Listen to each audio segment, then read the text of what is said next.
Good morning friends. जैसा आपको पता है क्रैश कोर्स चल रहा है। आज हम पढ़ेंगे जलवायु विज्ञान का एक बेहद ही महत्वपूर्ण टॉपिक है, कोपेन का जलवायु वर्गीकरण। और ये अपने आप में बहुत महत्वपूर्ण है। इसमें से हमेशा क्वेश्चन बनता है। कोपेन का एक भी प्रश्न आपका गलत नहीं होगा। बस इस क्लास को आप इत्मीनान से लास्ट तक देखिए। और जलवायु विज्ञान में कंसेप्ट क्लियर होना बहुत ज़रूरी है। और जब आपके कंसेप्ट क्लियर हो जाएंगे तो फिर आपके लिए भूगोल को समझना आसान हो जाएगा। और जलवायु विज्ञान इसलिए भी ज़रूरी है क्योंकि इसको समझने के पश्चात हम भूगोल की अन्य शाखाएं को समझना आसान हो जाता है। चाहे वो मानव भूगोल हो, चाहे वो थॉट हो, चाहे वो क्लाइमेट क्या बोलते हैं जियोमॉर्फोलॉजी हो, चाहे समुद्र विज्ञान हो, हम सबको आसानी से समझ सकते हैं। तो बेसिक जो अगर मैं कहूँ अपनी ज्योग्राफी की तो क्लाइमेटोलॉजी है। इसलिए आप इसको देखें। इसकी मैंने अलग से प्लेलिस्ट बना रखी है और सारे कंसेप्ट हमें इसे क्लियर कर रखें। सबसे पहले कोपेन का जलवायु वर्गीकरण है। तो यहाँ पर इसका इंट्रोडक्शन ले लेते हैं कि कोपेन महोदय का क्या योगदान है। कोपेन कौन है? देखिए, आनुभाविक जो कोपेन है, इन्होंने ये जो वर्गीकरण किया है ये अनुभव के आधार पर आधारित है। ये वर्णनात्मक है, ठीक है। ये प्रेरणात्मक मतलब इसको कह सकते हैं मात्रात्मक प्रकार का है, क्वांटिटिव। इंग्लिश में याद रखना, ये क्वांटिटिव प्रकार का एक इनका है। खुद ने अनुभव किया है और अपने अनुभव के आधार पर इन्होंने ये सिद्धांत दिया है, ठीक है। कोपेन जर्मनी के विद्वान हैं और ये ऑस्ट्रिया में गाज विश्वविद्यालय है, वहाँ के प्रोफेसर भी रहे हैं। ऑस्ट्रिया के गाज विश्वविद्यालय के प्रोफेसर भी ये रहे हैं। इन्होंने अपना जलवायु वर्गीकरण 1900 में प्रस्तुत किया है और 1918 में, 1931 में इन्होंने संशोधन किया, 1936 में इन्होंने संशोधन किया। ये थोड़ा याद रखना संशोधन में। और इनके जो शिष्य है उन्होंने लास्ट फाइनली 1953 में इन्होंने संशोधन किया है, जिसमें गीगर इनका शिष्य है और पोही उसका साथी पोही है। इन्होंने अंतिम रूप से इसका संशोधन किया है, जिसके आधार पर इस जलवायु वर्गीकरण को कोपेन, गीगर और पोही की योजना या पोही का जलवायु वर्गीकरण के नाम से भी जाना जाता है। हमने क्या पढ़ा? ये किस प्रकार का है? ये एक अनुभवात्मक है, एम्पिरिकल है, क्वांटिटिव है। ये जर्मनी के विद्वान थे, ये गाज विश्वविद्यालय में प्रोफेसर थे। इन्होंने 1900 में ये ये सिद्धांत प्रस्तुत किया। तो ये सारी चीज़ें हम इसमें अभी तक समझ पाए हैं। आगे देखते हैं। जो इनके वर्गीकरण का जो आधार बनाया इन्होंने, ये बनाया केंडाल महोदय का जो वनस्पति प्रदेशों का वर्गीकरण किया था 1854 में, उसको एज इट इज इन्होंने क्या माना? आधार माना। इनका यह मानना था कि वनस्पति प्रदेश का अनुसरण जलवायु प्रदेश करते हैं। अर्थात या ये कह सकते हैं कि जलवायु प्रदेशों के अनुसार वहाँ वनस्पति होती है या वनस्पति है वो जलवायु को रिप्रेजेंट करती है। मैंने पहले भी थानथ्रोइड का जलवायु वर्गीकरण पढ़ाया। वहाँ पर मैंने आपको कहा कि पेड़ की जो पत्तियाँ होती है, उन पत्तियों को देखकर हम वहाँ के तापमान और वर्षा की मात्रा का अनुमान लगा सकते हैं। आप देखेंगे कि भूमध्य सागरीय क्षेत्र में जहाँ वर्षा की मात्रा अधिक होती है वहाँ पेड़ों की पत्तियाँ अधिक बड़ी होती है। क्यों? क्योंकि वो पेड़ों की पत्तियां जितनी बड़ी होगी उतना वाष्पोत्सर्जन कर सकती है, तो पानी का खर्च भी करेगी। जितनी बड़ी पत्तियां होगी उनके लिए पानी भी ज़्यादा चाहिए। तो ऐसी पत्तियां अधिक वर्षा वाले क्षेत्रों में, अधिक तापमान वाले क्षेत्रों में होगी। आपको पता है वर्षा कहाँ अधिक होती है? तापमान होना बहुत ज़रूरी है, क्योंकि वाष्पीकरण नहीं होगा तो बादल नहीं बनेंगे। तो क्या ध्रुवीय क्षेत्र में वर्षा अधिक हो सकती है? नहीं, क्योंकि वहाँ पर तापमान नहीं है, और तापमान नहीं है तो जलवाष्प नहीं बनेगा। जलवाष्प नहीं बनेंगे तो बादल कहाँ से बनेंगे? और मेरे दोस्तों, जब बादल नहीं होंगे तो वर्षा फिर कैसे होगी? तो ये कंसेप्ट है। अब जैसे हम चलेंगे कम वर्षा के क्षेत्रों में, तो हम क्या देखेंगे कि वहाँ पर पेड़ों की पत्तियाँ छोटी होती जा रही है। क्यों? क्योंकि उन्हें पानी की आपूर्ति भी कम मिल रही है और पत्तियाँ भी क्या कर रही है? कम खर्च कर रही है। जिस प्रकार की आमदनी होती है उसी प्रकार से अगर खर्चे हो तो ज़िंदगी सर्वाइव कर सकते हैं। हमारे आमदनी कम है और खर्चे ज़्यादा हैं तो हम सर्वाइव नहीं कर सकते। इसी प्रकार अगर यहाँ पर पानी कम आ रहा है और पेड़ पौधों की पत्तियाँ बड़ी है और वो खर्च करेगी तो वो क्या करता है? वो पौधा सर्वाइव नहीं कर पाएगा। यही कारण है कि मरुस्थलीय क्षेत्रों में केले के वृक्ष नहीं पाए जाते हैं। समझ में आ गया। अब मरुस्थलीय क्षेत्र में जाएंगे तो वहां पर तो पानी और कम है, तो उनकी पत्तियां और अधिक छोटी हो जाएगी, और इससे भी अधिक मात्रा में हो जाता है तो ये पत्तियां कांटों का रूप ले लेती है, अर्थात कटीली झाड़ियां पाई जाती है कहां पर, मरुस्थलीय क्षेत्रों में, जहां वर्षा की मात्रा कम होती है। तो ये चीज हमारे पास आ गई कि वनस्पति जलवायु प्रदेशों का अनुसरण करती है। अब देखिए आगे, कोपेन महोदय की एक प्रबल धारणा थी, एक बिल्कुल पक्की मानना था कि विश्व के जलवायु प्रदेश पादप प्रदेशों का अनुसरण करते हैं, अर्थात जैसे जैसे जलवायु प्रदेश है वहां पर पादप का वो अनुसरण करते हैं। इनकी पुस्तक का नाम याद रख लीजिए, जर्मन में नाम है गुंड्रिड डेर क्लाइमेकुंडे, ठीक है, ये इनकी पुस्तक का नाम है। जलवायु प्रदेशों के निर्धारण के लिए वनस्पति और पादप को आधार माना है इन्होंने, और पादप किसको रिप्रेजेंट करते हैं, वर्षा और तापमान का प्रतिफल है पादप। बताइए सही है कि नहीं है, इनके अलावा तो कुछ हो ही नहीं सकता। तो टेम्परेचर और तापमान को इन्होंने महत्वपूर्ण घटक माना है, किसने, कोपेन ने। मैंने वहां पर 1854 बोल दिया शायद गलती से, ये 1874 है। फ्रांसीसी वनस्पति वैज्ञानिक कैंडाल के द्वारा प्रस्तुत विश्व के पादप प्रदेशों को कोपेन ने अपने मूल जलवायु प्रदेशों के रूप में प्रस्तुत किया। अब एक बार कैंडाल ने क्या क्या माना, जैसा ही इन्होंने माना है। देखो, कैंडाल ने मेगाथर्मल किसके लिए, जो भूमध्य रेखा वाले क्षेत्र होते हैं, इसको एक मैप लेते हैं अपन और मैप से थोड़ा सा क्लियर कर लेंगे। देखो, मैप एजिटी नहीं बना रहा हूँ, जल्दीबाजी में है, तो समझ जाना, बस मैप समझाने के हिसाब से हमारे लिए, ये समझाने के हिसाब से है, बाकी तो आप खुद बहुत विद्वान हैं, ठीक है, तो आप समझ जाएंगे कि ये बात, भावनाएं समझनी चाहिए आदमी, हम क्या चाह रहे हैं क्या नहीं है, ठीक है। तो ये देखिए, ये भूमध्य रेखा है, तो इसके वाले बेल्ट में जो भी क्षेत्र है, ये कर्क रेखा से लेकर मकर रेखा के बीच वाला जो क्षेत्र है, ये वाला, इसको इन्होंने कहा है मेगाथर्मल। क्या कहा है, मेगाथर्मल, इसको मेगाथर्मल कहा है कैंडाल ने। इसी में कुछ भाग है, उसी में जीरोफाइट वनस्पति पाई जाती है, मरुस्थलीय वनस्पति। तो मेगाथर्मल क्या होता है, वहाँ वाष्पीकरण कम होती है, वर्षा की मात्रा ज़्यादा होती है। आप जानते हैं भूमध्य रेखा पर वर्षा की मात्रा ज़्यादा है, उसकी तुलना में वाष्पीकरण कम होता है, इसीलिए वहाँ दलदलीय क्षेत्र, दलदलीय पानी की सरप्लस, पानी का सरप्लस रहता है, वाटर का सरप्लस, तो वहाँ वनस्पति भी सघन होती है। तो मेगाथर्मल आ गया। जीरोफाइट क्या, उसी में कोई स्थिर मरुस्थलीय क्षेत्र होते हैं, उष्ण कटिबंध में स्थित मरुस्थलीय क्षेत्रों की जो वहाँ होती है उसको क्या कहा है, जीरोफाइट कहा है। इसमें क्या होता है कि वर्षा कम होती है और वाष्पीकरण अधिक होने के कारण वहाँ की जो वनस्पति वो छोटी होती है और कटीली झाड़ियों के रूप में होती है, ये आप यहाँ पर देख लेंगे। मेसोथर्मल, मध्यवर्ती अक्षांश से, उसको इन्होंने कहा है मेसोथर्मल। मेसोथर्मल, माइक्रोथर्मल, कम तापमान का, और ध्वनि टेगा वाला, उसको कहा है इन्होंने माइक्रोथर्मल, कम तापमान और सामान्य वर्षा होती है जहाँ पर शीतोष्ण कटिबंधीय चक्रवात आते हैं। उसके बाद में सतत हिमाच्छादित प्रदेश ध्रुवों के पास है। अब इन्हीं को क्या कह दिया, इन्हीं के अनुसार कोपेन महोदय ने अपना वर्गीकरण प्रस्तुत किया। ये सेम माना, लेकिन इनको क्या कर दिया, ABCD नाम दे दिया। तो जो भूमध्य रेखा के पास वाला क्षेत्र था उसको उन्होंने दे दिया A नाम।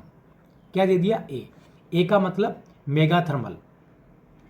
उसी के अंदर एक छोटा सा भाग था, उसको B दे दिया, अर्थात मरुस्थलीय क्षेत्रों के लिए कोपेन ने क्या लिया, B।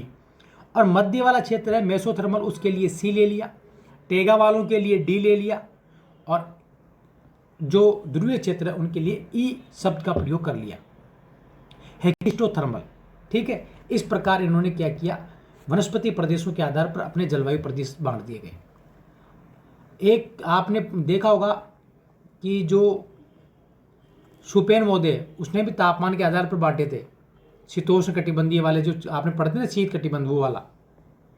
अब देखिए आप इसमें, ये आपके आ गया सामान्य वर्षा, ये कैंडाल का वर्गीकरण था, इसको मान लिया आधार। उपयुक्त आधार पर कोपेन महोदय ने वर्त जलवायु प्रदेश, ये 5 वर्त जलवायु प्रदेश माने हैं कोपेन महोदय ने भी, जिनको नाम दे दिया ABCDE। देखिए A, B, C, D और E, इनकी क्या विशेषता है।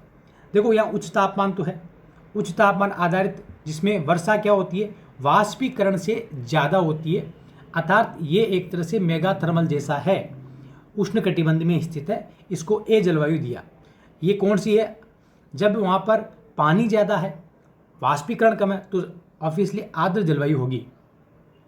उच्च तापमान पर आधारित जलवायु जिसमें क्या होता है, वर्षा कम होती है और वाष्पीकरण ज़्यादा, अर्थात हम कह सकते हैं मेगा थर्मल का उल्टा, उसको जीरो फाइट कहा है, वैसी कंडीशन उसको बी लिया है। ये मध्य अक्षांशों में होता है और वहाँ पर मरुस्थलीय क्षेत्रों की विशेष बात करते हैं। मरुस्थलीय क्षेत्र स्टेपी अर्ध स्टेपी वाला क्षेत्र है, शुष्क और अर्ध शुष्क क्षेत्रों को उष्णकटिबंधीय क्षेत्र में। सी मध्य तापीय जलवायु है, सामान्य शीत होती है, मध्य अक्षांशों की जलवायु है, मीडियम वहाँ का टेम्परेचर होता है। डी मध्य अक्षांशों में ही है, लेकिन यहाँ की जो जलवायु है वो मध्यम न होकर यहाँ पर थोड़ा सा शीत प्रभाव देखा जाता है। ई ग्रीष्म ऋतु रहित, यहाँ गर्मियाँ की ऋतु नहीं होती है, जहाँ सर्दियों के तापमान 0.03 डिग्री सेल्सियस से कम होता है और ग्रीष्म काल का तापमान वहाँ पर 10 से 22 डिग्री सेल्सियस के बीच होता है। इसको इन्होंने ले लिया ए। अब आप देखना, इससे हम याद कर लेंगे। तो केंडाल के वनस्पति प्रदेशों के अकॉर्डिंग इन्होंने क्या कर दिया, वृत्त प्रदेश दिया, कैपिटल्स लेटर्स का प्रयोग किया, ए बी सी डी और ई। अरे एक स्पेसिफिक बाद में इन्होंने ऐड किया, जो संशोधन किया था बाद में, उन्होंने एच एक टाइप लिया। एच टाइप को कहते हैं हाईलैंड क्लाइमेट रीजन, तो ये पर्वतीय क्षेत्रों के लिए इन्होंने एच शब्द का प्रयोग किया है, क्योंकि उष्ण कटिबंध में स्थित पर्वत है, वहाँ पर भी शीतोष्ण जलवायु मिल सकती है, क्योंकि ऊंचाई पर जाने पर तापमान घटता है। तो आप इस चीज़ को जानते हैं।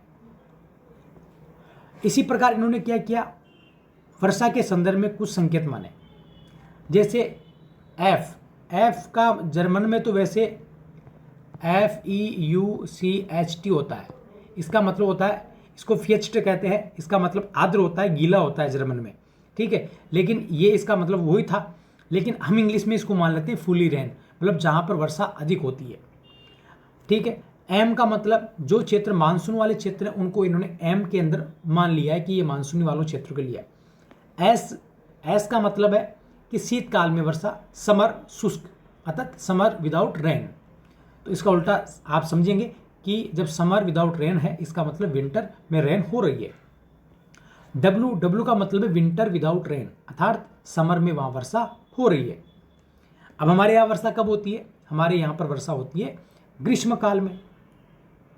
तो ग्रीष्म काल में होती है तो हम कहेंगे हमारे विंटर में नहीं होती है। तो हमारे जो भारत में अगर देखेंगे आप, मोस्टली आपको डब्ल्यू दिखेगा, ठीक है, और डब्ल्यू का मतलब है विंटर विदाउट रेन।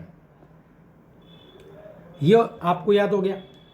अब मैं आगे में इसके वर्गीकरण करें उससे पहले एक आप याद रखना, इन्होंने कुछ स्पेसिफिक माना है ओनली ऑन किसके लिए, बी जो क्षेत्र है, जीरो फाइट वाला क्षेत्र है, मतलब जो उष्णकटिबंध में स्थित एक ऐसा क्षेत्र, मरुस्थलीय क्षेत्र, उनके लिए शुष्क और अर्धशुष्क के लिए इन्होंने अलग से माना है, जिसमें दो शब्द लिया है, एक तो लिया है एस और एक लिया है डब्ल्यू, कैपिटल में है दोनों।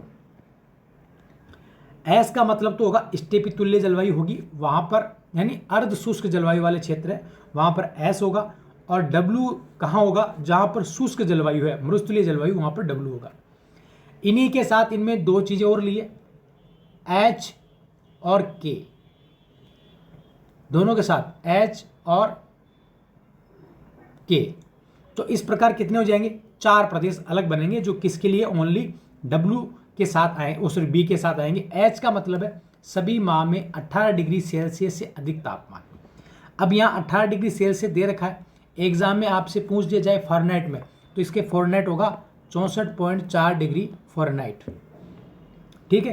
के का मतलब काल्ड, मतलब ठंडा, अर्थात सभी माह का जो तापमान है 18 डिग्री सेल्सियस से कम होता है, तो उसके लिए उन्होंने के शब्द का प्रयोग लिया है।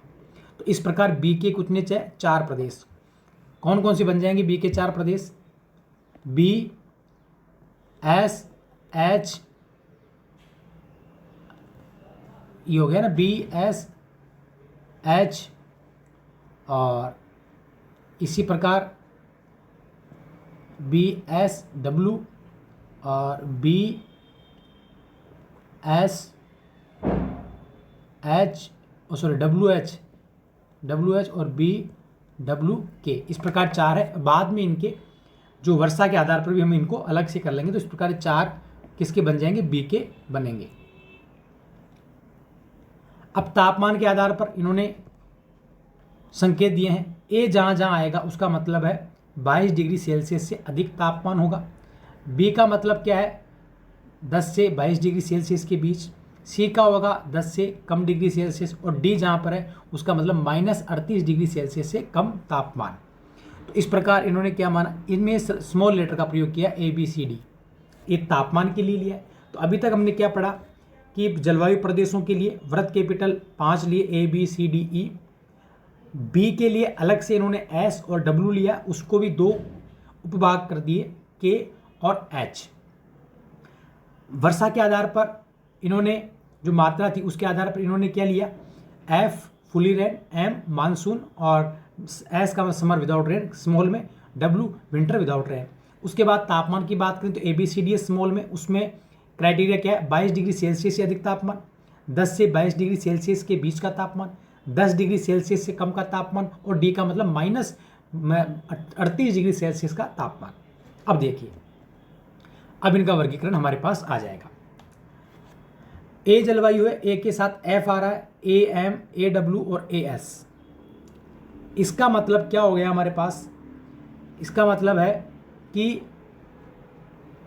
AF का मतलब है उष्ण कटिबंधीय फुली रेन, ऐसा प्रदेश जहां पर उष्ण कटिबंधीय फुली रेन हो तो भूमध्य रेखीय क्षेत्र होगा, तो ये भूमध्य रेखीय क्षेत्रों के लिए आएगा। M का मतलब मानसून के लिए, ये उष्ण कटिबंधीय मानसूनी क्षेत्रों के लिए होता है। AW का मतलब है उष्ण कटिबंधीय क्षेत्र और विंटर विदाउट रेन मतलब समर में वर्षा होती है, उन क्षेत्रों के लिए आएगा। लेकिन ये दोनों एक जैसे हैं, इसको अंतर करने के लिए इन्होंने एक सूत्र दिया है।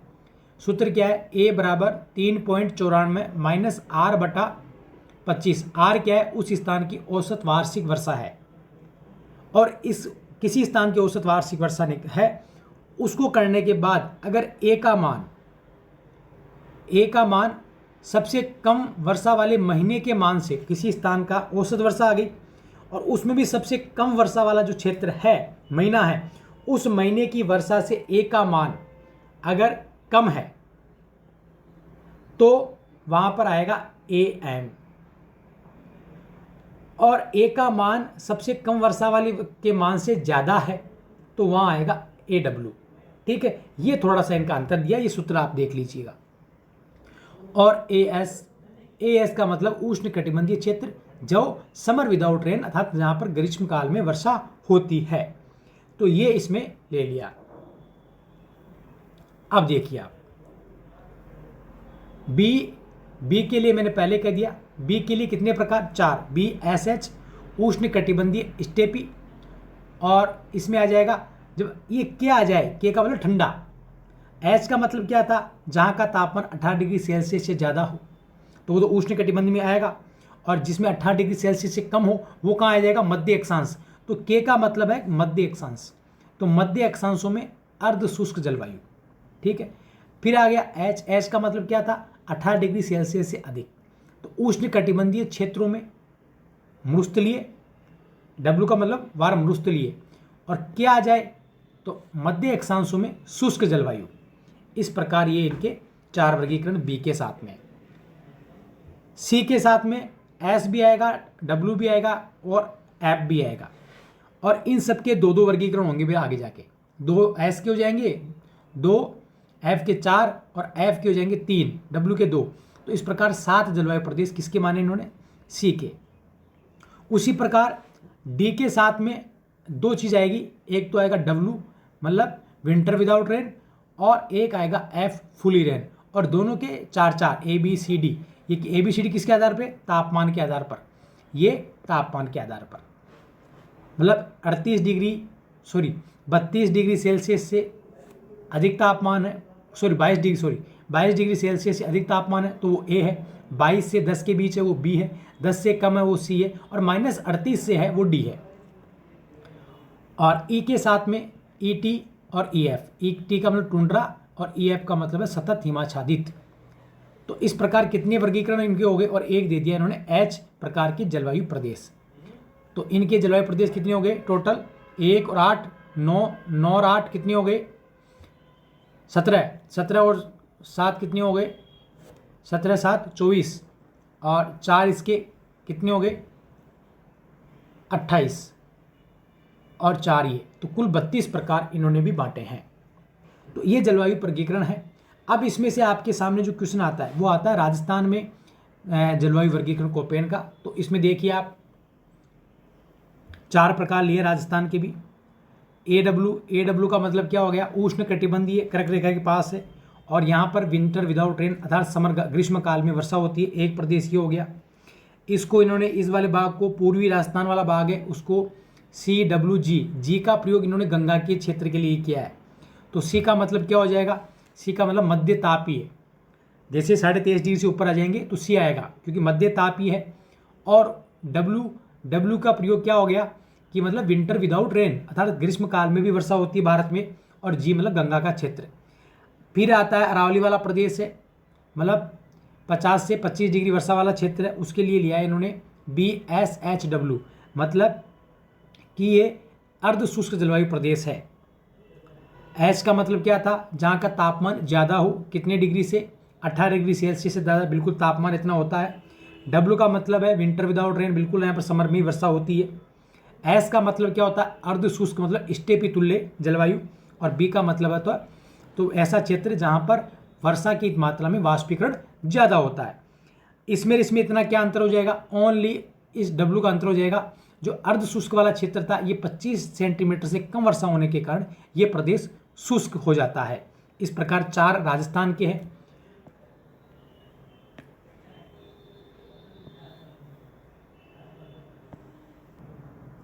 अब देखिए भारत का वर्गीकरण लेते हैं। तो भारत के वर्गीकरण में आप क्या करेंगे कि एक जो ये है लाइन, इसको मान लेते हैं ये कर्क रेखा है, और हमें ये पता है कि कर्क रेखा के नीचे के लिए जो प्रयोग लिया है वो पादपों के अनुसार ए लिया है, इसके ऊपर इन्होंने सी लिया है, मध्यवर्ती ये है। तो इधर जितने भी क्षेत्र होंगे, इस वाले बेल्ट में जितने भी क्षेत्र होंगे वहाँ पर क्या आएगा, ए आएगा कैपिटल। अब देखिए एक बेल्ट लेते हैं अपन, ये वाला बेल्ट जिसमें वर्षा होती है, ये कब होती है, ये ए तो आएगा ही, लेकिन यहाँ वर्षा कब होती है, ये मानसूनी प्रकार की वर्षा होती है, और इसलिए यह आ जाएगा AM। और कब होती है, ग्रीष्मकाल में या शीतकाल में, तो हम कहेंगे यहाँ पर ग्रीष्मकाल में होती है, अर्थात शीतकाल में नहीं होती है, तो हम कहेंगे विंटर विदाउट रेन।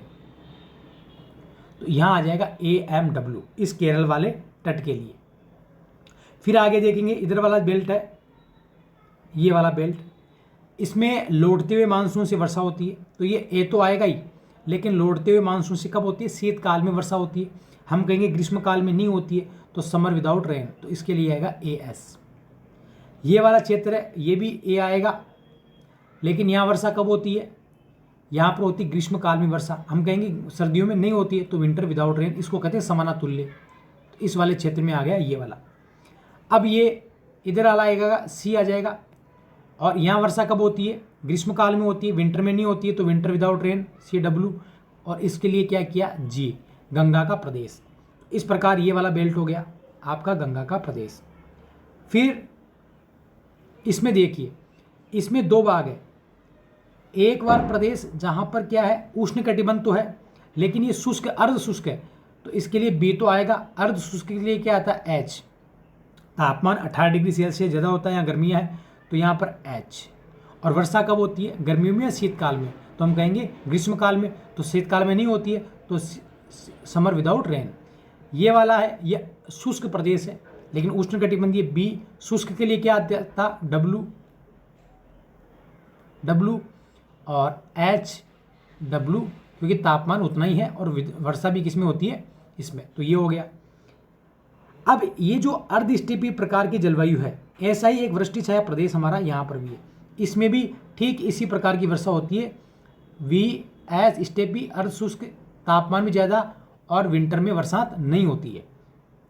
तो इस प्रकार एक इन्होंने क्या किया कि इधर वाला जो क्षेत्र है उसको दे दिया ET, मतलब E का मतलब क्या था, E का मतलब हिमच्छादित क्षेत्र है, टुंड्रा तुल्य जलवायु है, उसको दिया ET। उसके बाद एक दिया यहाँ पर E, और ई का मतलब ध्रुवीय तुल्य जलवायु को कहते हैं ई। और ये एक पूर्वोत्तर भारत है अपना, जो इसमें इन्होंने दिया है डी। डी का मतलब क्या था? टेगा, टेगा तुल्य जलवायु, फुल्ली रेन, और इसमें एक दिया सी, टेम्परेचर के लिए दिया है सी, अर्थात 10 डिग्री सेल्सियस से कम तापमान। तो ये इनका भारत का वर्गीकरण था। कितने वर्गीकरण हो गए? 1, 2, 3 और 4। 4 ये हो गए, इधर हो गया 5, ये हो गया 6, 7 और 8। BS इधर आ चुका है, इसको काउंट कर लिया, 8 और 1 9। तो भारत को इन्होंने 9 प्रदेशों में वर्गीकृत किया है कोपेन ने, जबकि थानथवेट महोदय ने भारत को 12 वर्गों में वर्गीकृत किया है। दोनों महोदय राजस्थान को 4-4 में करते। और राजस्थान अपने आप हो गया ना, ये वाला दक्षिण राजस्थान हो गया। ये लो, ये राजस्थान पतंगाकार है, तो दक्षिण राजस्थान में AW थी, वो आ गई। पूर्वोत्तर राजस्थान में CWG आ गया, मध्य में BSSW आ गया, और ये इसी से हम राजस्थान का मैप निकाल लेंगे तो राजस्थान की जलवायु आ जाती है। इस प्रकार ये कोपेन का वर्गीकरण था। आई होप आपके समझ में आया होगा। धन्यवाद।